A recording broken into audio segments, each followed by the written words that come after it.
দর্শক, প্রচারণার শেষ মুহূর্তে লালবাগ এলাকায় জনসভায় কথা বলছেন বিএনপি চেয়ারম্যান তারেক রহমান। আমরা সরাসরি যুক্ত হব সেখানে।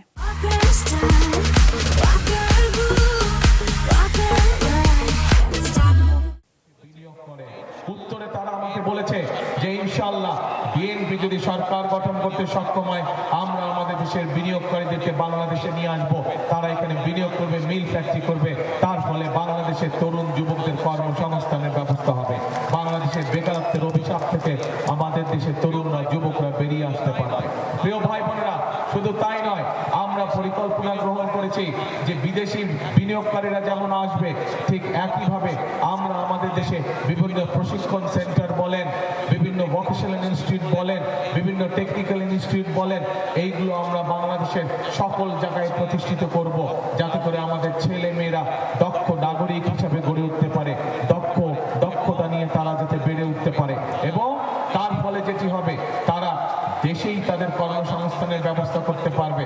হয় তারা নিজেদের ব্যবসা বাণিজ্য শুরু করতে পারবে, অথবা কোনো না কোনো জায়গায় তারা কর্মসংস্থানের ব্যবস্থা করতে পারবে, অথবা তারা ভালো বেতন নিয়ে বিদেশেও চাকরির সংস্থান করতে পারবে, কর্মসংস্থান, যদি তাদের ট্রেনিং থাকে, যদি তারা দক্ষ শ্রমিকে নিজেদেরকে রূপান্তরিত করতে পারে।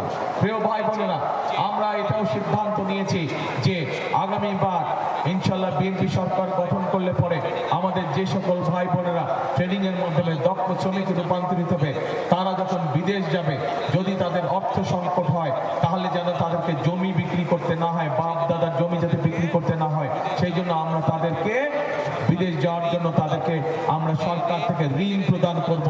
যেই ঋণ ধীরে ধীরে তারা চাকরি করার মাধ্যমে আস্তে আস্তে সেই ঋণের টাকা শোধ করবে।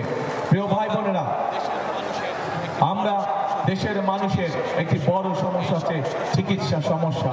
এই সমস্যার সমাধান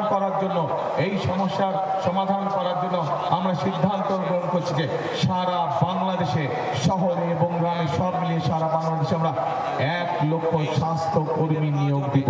এই স্বাস্থ্য কর্মীদের কাজ হবে ঘরে ঘরে, বিশেষ করে মাদেরকে, বোনদেরকে, ছোট ছোট শিশুদেরকে ঘরে বসে চিকিৎসা দেওয়া।